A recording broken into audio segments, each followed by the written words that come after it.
Alright, what's up everybody? This is CJ3 here, back to a brand new video. It's been a week, seeing that there was a week break between the Sweet 16 and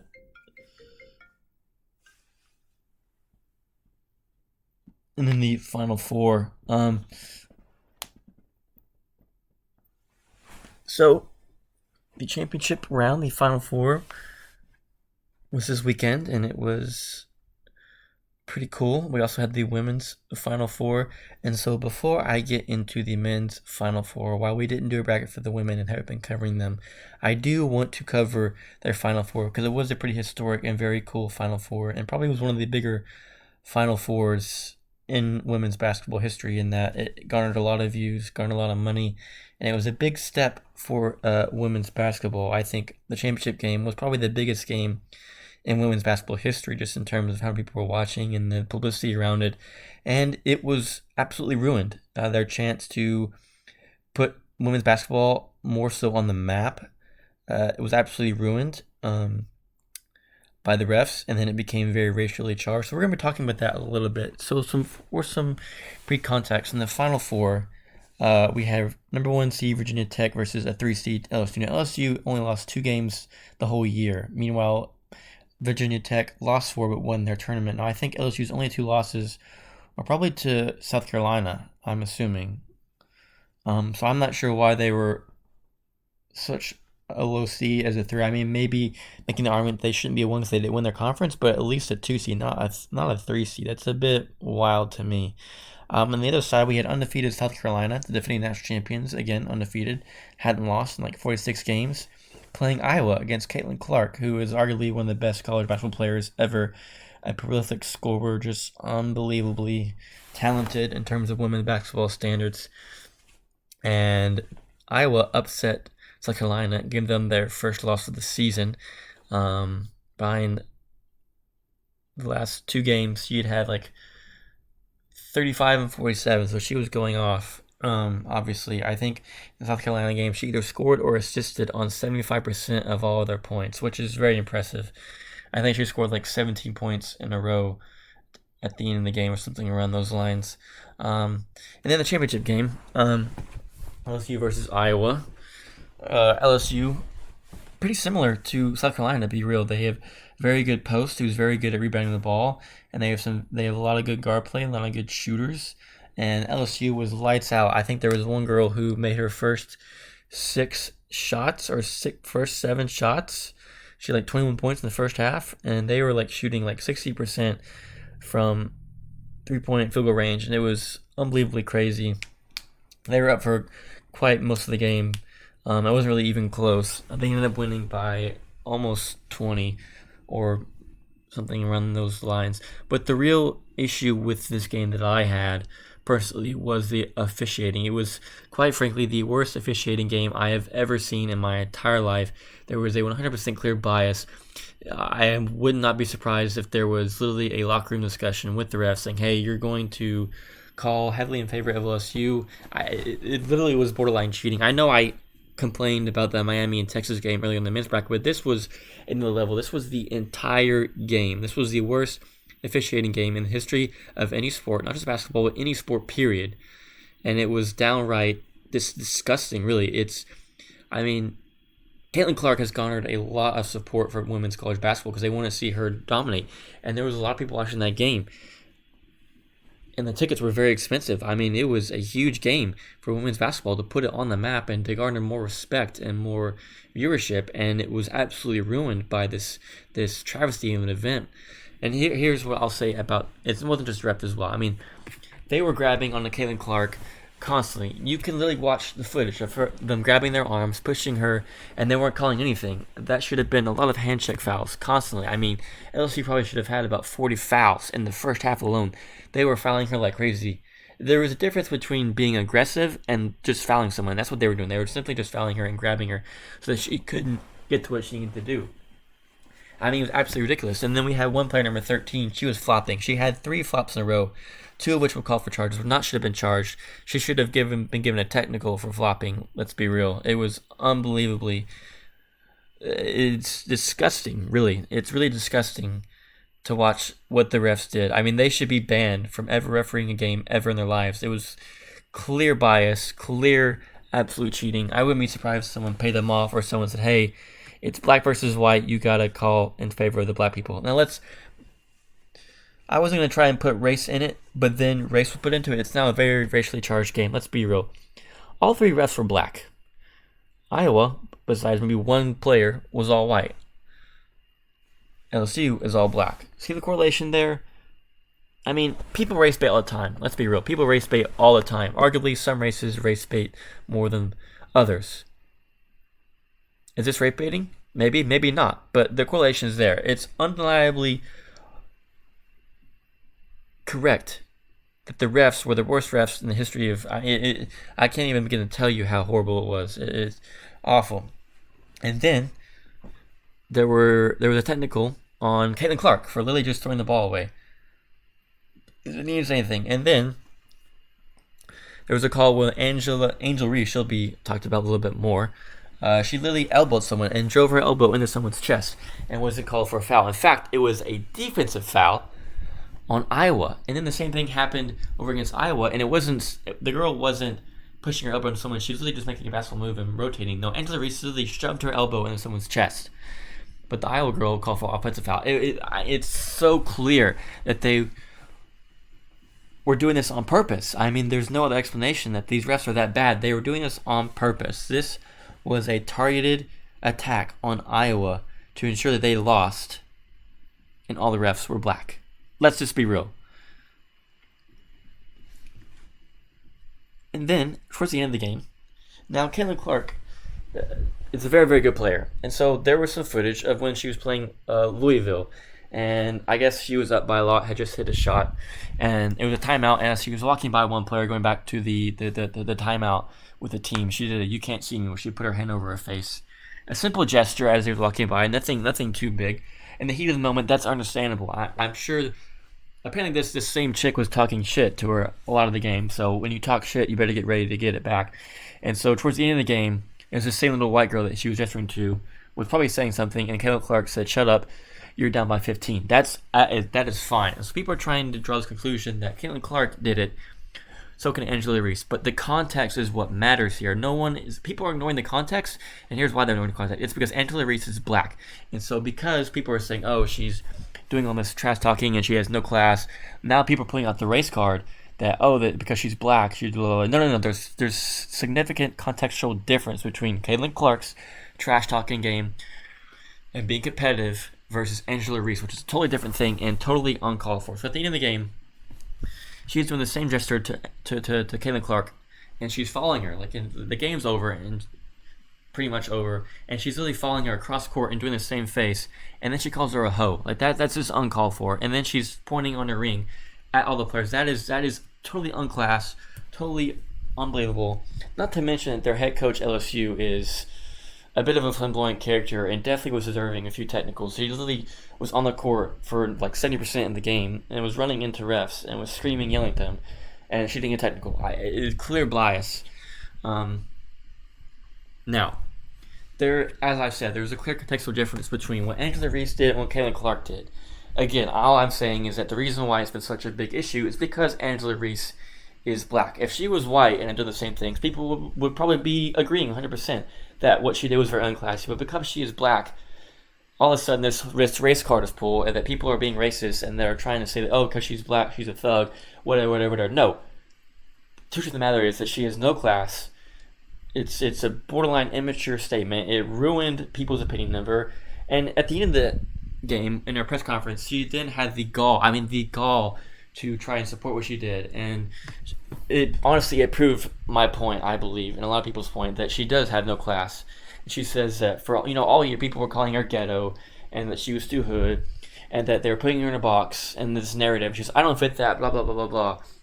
Listen, sweetheart, those comments directly put you in that box and directly confirm that you are this so-called ghetto and hood and that you have no class and you have no respect. I mean, if you would have just said, hey, it was in a heated moment, I apologize, I was excited that we won, it was a tough physical game, if people took offense to it, I'm sorry, that would have been great. And then she said, I'm not going to apologize for being me. well, what you're being is wrong, and you should apologize because it's immaturity and it's no class.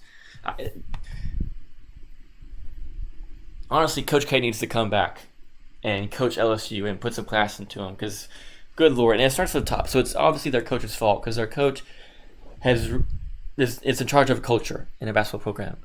And obviously their head coach has done a horrible job with the LSU culture. I mean, and then another cool thing was that the South Carolina coach had a statement saying, "Don't judge us because based on our skin, judge us based on the content of our character." Because South Carolina also lost, and they held that loss very, very well. And they're real respectable. And honestly, I feel like the LSU players could learn a lot from that coach. And that the whole thing of don't judge us based on our skin of our color, but content of our character. Well, listen to that, LSU. No one is judging you based on the fact that you're black. They're judging you based on the fact of your actions and your character, which is piss poor. So, yeah. What? I'm making... Stop. Just... And so that's all I got to say about that. So it's now this whole race issue, and SportsCenter's talking about it. LeBron James came out in support of Angela Reese's actions. No gall there. LeBron... We're not going to get into LeBron in this video, but that's why you need... LeBron is evidence why you need college education. Maybe. I don't know. We're not going to get into that, but... ESPN is running amok about it, and it's whatever. I mean, the fact is that the refs were cheating. Angela Reese has no respect, has no character, has no class. So that's the matter. It's not about race, it's about character. That being said, let's get into more happy stuff, and let's talk about men's college basketball, where there is class and there is respect. And some good games. So first off, we've got FAU and San Diego State. This game was a great game. FAU was up by about 14 points, 14 to 30 points with 14-ish minutes yet left. And then I saw like a little thing where in the last 14 minutes they went 6 of 16 from field goal range. They had 6 turnovers and only had like a few points, 8 or something, 12 points. I don't know. So San Diego State comes rolling back. Let's go ahead and look at the scores individually. San Diego State shot 9 of 18. That's 50%. It's pretty good. Meanwhile, FAU shot 9 of 22. So if they would have, that's also 40%. That's also very, very good. The free throws is what killed them, though. Both teams shot very poorly from free throw range. San Diego State 13 of 22. FAU 16 of 21. Which is not too bad, but they could have done better. But San Diego State obviously poor free throw shooting night, and this would plague them in the championship game, as we saw with the score. Now, there's only 10 turnovers, but 6 of them came in the last 14 minutes.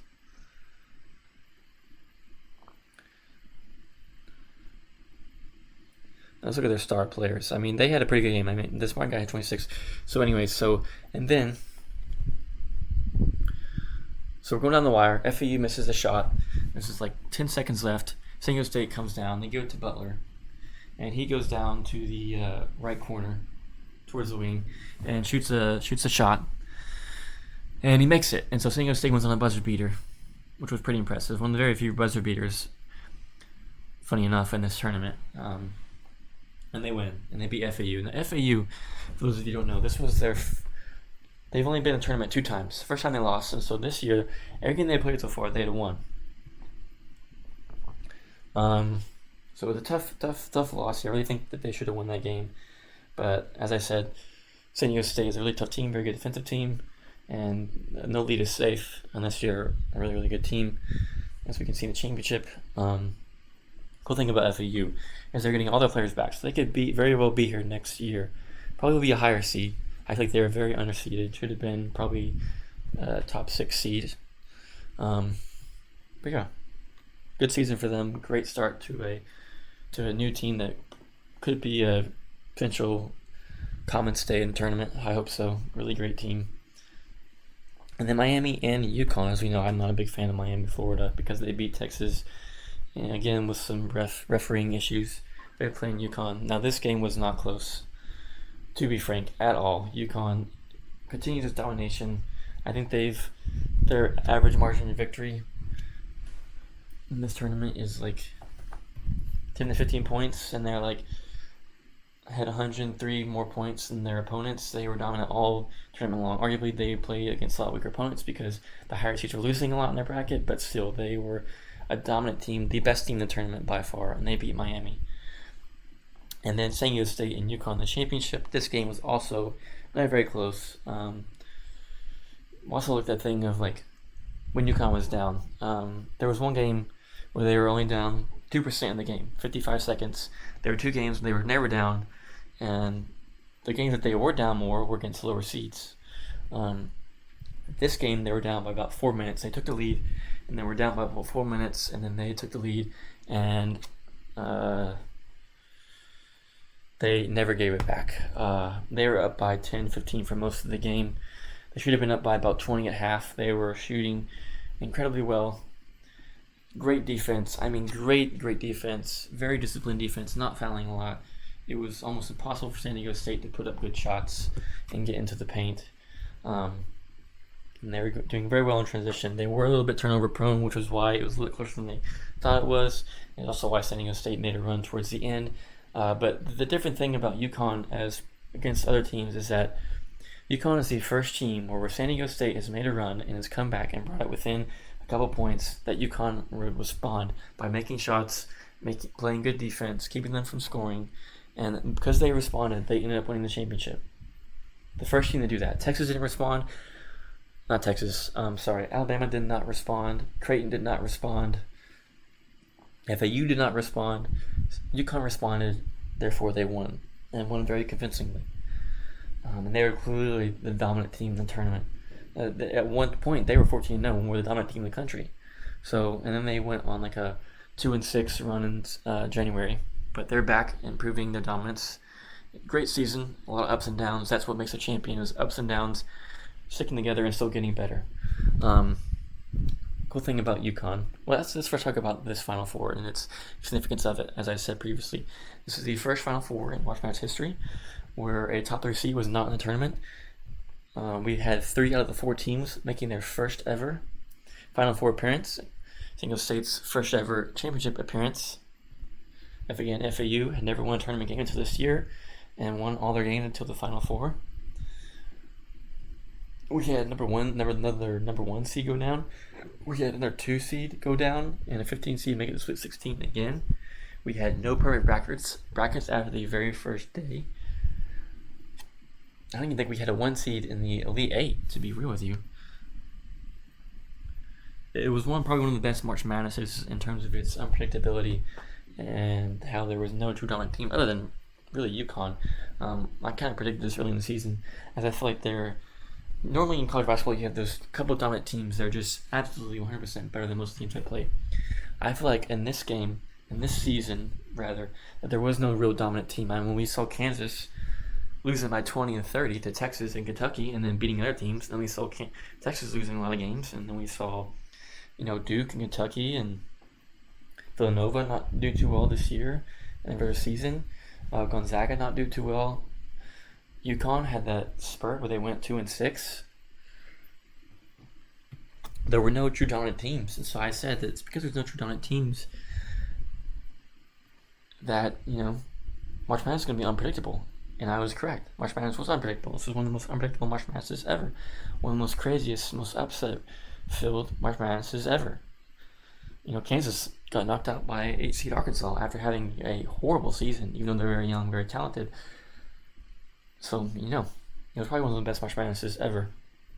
If Texas would have made it over Miami, perhaps I would have gone to Houston to watch them, but I did not.